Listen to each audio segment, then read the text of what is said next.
Halo, salam kenal para pendengarku.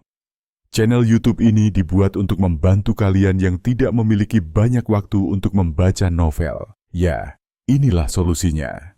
Saya akan membacakan novel. Novel menarik untuk kedepannya. Jadi tolong support saya dengan like dan subscribe-nya ya kawan. Kali ini novel yang akan saya bawa adalah Ketika saya berteleportasi, saya berada di pegunungan.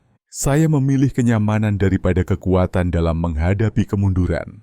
Ditulis oleh Jagabata alias Kentang Mentega. Episode 4, Rumah. Penampilan luar rumah ini dipilih dari bahan dinding dan atap yang umum di daerah ini. Dinding batu berwarna kuning pucat keabuan, tidak terlalu putih atau hitam, yang biasa disebut warna pasir, dengan gradasi warna. Atapnya berwarna coklat oranye. Yah, adanya jendela kaca besar, sungai yang mengalir mengitari rumah, dan pintu air untuk pengendalian banjir sudah cukup aneh. Di bawah batu paving rumah, air mengalir, membuat bagian dalamnya sejuk dan nyaman.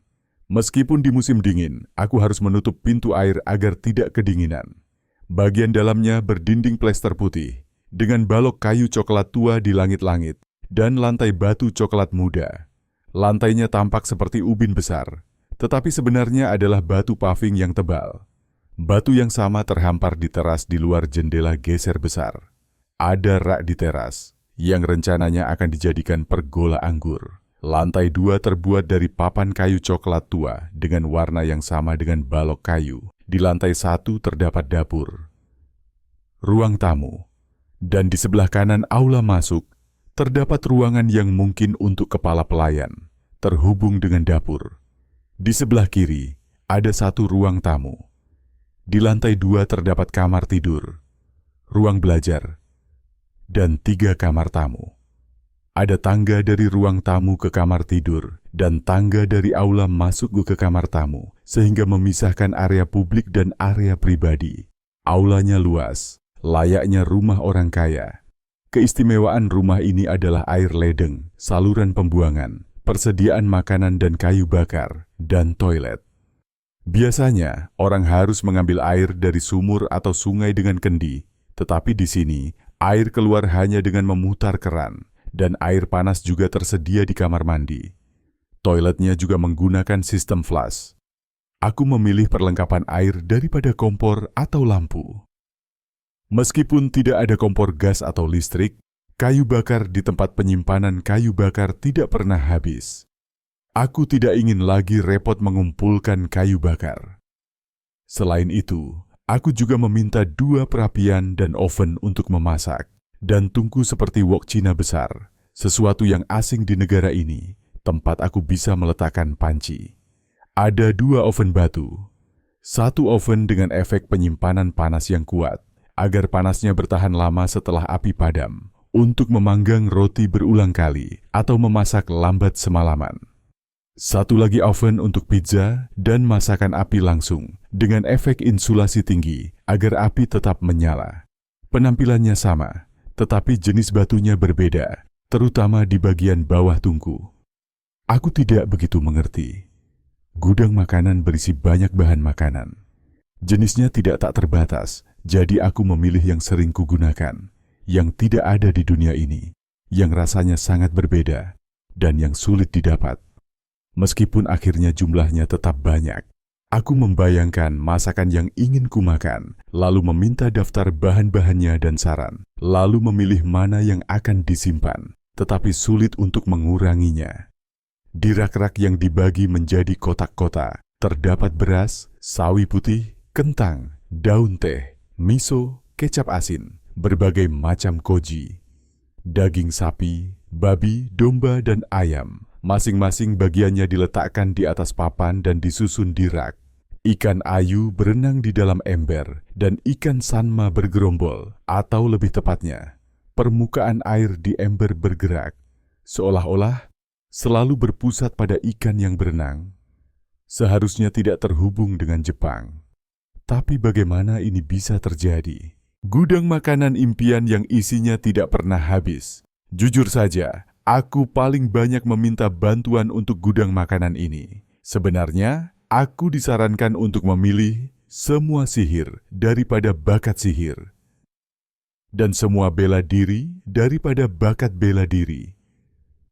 Tetapi aku memilih makanan dan kenyamanan.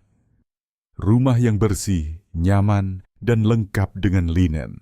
Tanpa izin saya, tempat ini tidak dapat dikenali atau dimasuki. Dan tidak ada orang lain yang dapat melukai saya di tanah ini, Mbak. Rumah yang benar-benar aman. Karena ada sihir di dunia ini, ada juga monster.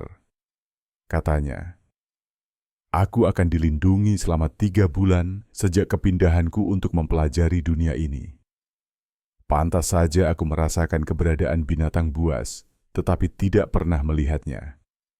Saljunya memang berbahaya, tetapi monster juga tampaknya berbahaya. Tentu saja, monster tidak bisa masuk ke tanah ini. Begitu juga hama. Reaksiku terhadap kehidupan di pulau yang penuh gigitan serangga sangat jelas. Yang ada hanyalah roh tak kasat mata. Serangga bermanfaat, burung, dan binatang buas. Atas saran mereka, aku mengizinkan binatang buas masuk sampai ke hutan. Dibandingkan kakakku, aku seharusnya memiliki umur yang jauh lebih panjang, tetapi jumlah skillku lebih sedikit karena banyak kugunakan untuk rumah ini. Aku sendiri bisa berkembang sendiri, dan aku sudah mendapatkan bakat, jadi aku tidak menyesal. Meskipun aku berpikir untuk berlatih sedikit, untuk berjaga-jaga jika ada masalah dengan kakakku. Sepertinya, orang-orang yang melindungiku juga akan menjadi lebih kuat jika aku menjadi lebih kuat. Yah, sepertinya kekuatan mereka juga akan meningkat jika aku banyak memasak atau membuat rumah ini lebih nyaman. Jadi aku tidak perlu terlalu memikirkannya. Untuk saat ini, aku akan menggunakan pemutus hubungan pada kakakku, bola cahaya itu, dan 2 teman kakakku. Karena orang baik dan orang jahat bisa berubah tergantung posisi dan situasi. Aku berniat untuk tidak menggunakan kemampuan ini sebisa mungkin. Tetapi, aku rasa aku tidak akan menyesal menggunakannya pada keempat orang ini. Aku meletakkan rish di keranjang, beralaskan handuk dan segera mandi. Peralatan mandi seperti sabun juga tersedia secukupnya, dan aku akan menambahkan yang kusuka nanti.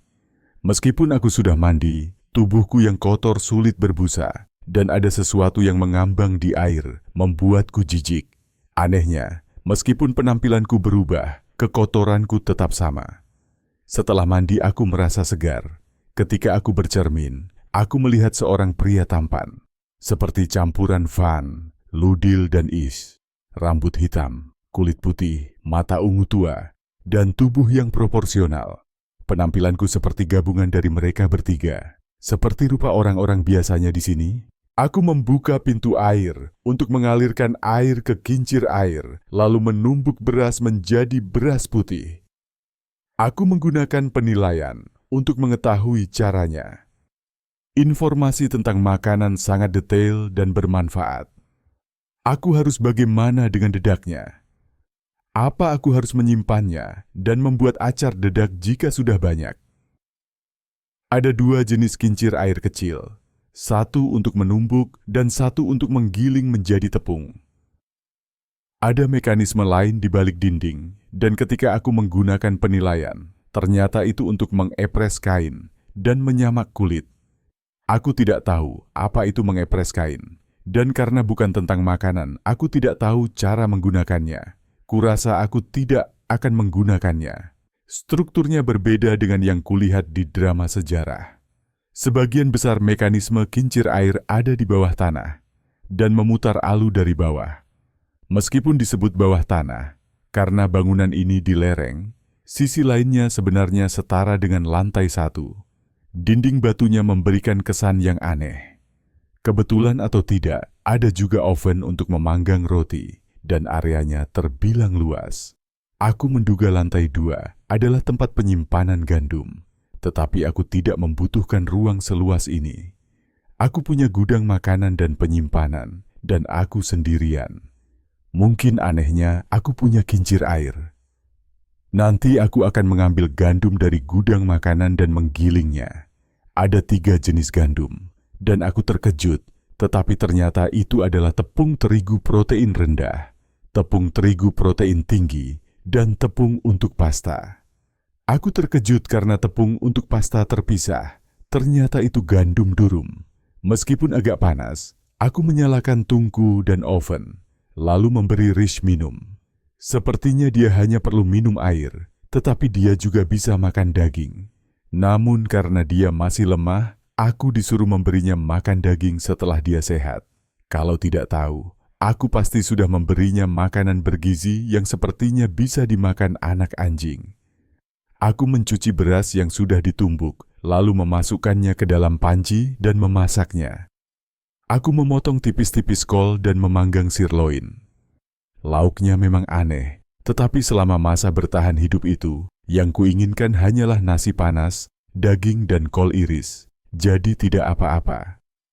Aku juga memasukkan sayuran akar dan ayam potong bertulang ke dalam panci, lalu memasukkannya ke dalam oven untuk direbus. Ini untuk persiapan makan berikutnya. Pancinya semuanya terbuat dari besi tebal. Aroma daging yang terbakar terasa sangat kuat setelah sekian lama hanya makan ikan dan kepiting. Dagingnya sangat lezat sampai aku hampir menangis. Padahal hanya diberi garam dan merica. Mungkin perutku sudah mengecil, karena aku hanya bisa makan setengahnya. Aku akan menyimpannya dengan penyimpanan dan memakannya besok. Waktunya tidak berjalan di dalamnya, dan aku bisa menyimpan apapun kecuali makhluk hidup, selain tumbuhan. Aku meletakkan keranjang Rish dan mangkuk air di sampingku, lalu tidur di tempat tidur yang bersih dengan spray baru. Masih siang, tetapi untuk saat ini tidak ada yang harus kulakukan dengan segera. Nyaman sekali. Aku bermalas-malasan selama seminggu, atau lebih tepatnya sakit. Berkat penyembuhan, memar dan lecetku cepat sembuh, dan aku seharusnya sehat. Tetapi aku tidak bisa bangun. Aku hanya bangun untuk makan. Untung aku sudah membuat masakan ayam. Aku membersihkan kamar dan mencuci spray. Hari ini aku akan membuat ramen. Ketika aku menilai bahan utamanya, resep untuk masakan yang bisa kubuat muncul berkat pengaruh semua masakan. Sangat praktis, namun itu hanya untuk masakan yang pernah kumakan. Jadi aku ingin berkeliling dan mencoba masakan dunia ini. Ada cakalang kering. Apakah aku harus mengeringkan rumput laut ini? Oh, aku harus menggiling gandum. Akhirnya, aku makan nasi dengan ikan aji panggang garam. Aku ingin acar. Gandum juga digunakan untuk roti dan mie. Aku ingin segera menggilingnya menjadi tepung, tetapi aku tidak punya kantong atau wadah untuk menyimpannya. Aku mendapatkan uang dengan jumlah yang sama dengan yang diterima kakakku dari negara. Aku tidak tahu apakah itu banyak atau sedikit, tetapi karena kebutuhan pangan dan papan sudah terpenuhi, aku bisa menggunakannya untuk hal lain. Hari ini aku akan pergi berbelanja.